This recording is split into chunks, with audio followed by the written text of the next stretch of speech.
We're going to be talking about how you can write vertically in Excel. Right here we have just some random dates, and then we have this empty column that maybe data or something will be put into later.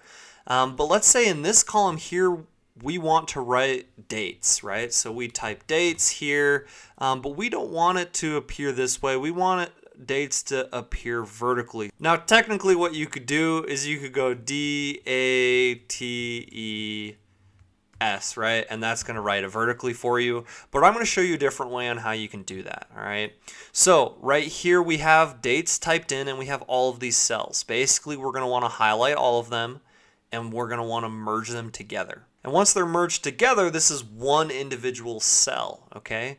So what we're going to want to do is go up here to home, and then right here we're under alignment, under orientation, we're just going to want to select that, and then we can select how we want it to be displayed. So again, we want it to be displayed vertically, so we'll hit vertical text, and that's going to display it vertically. And then obviously we can format however we want, but that is how you can write vertically within Excel.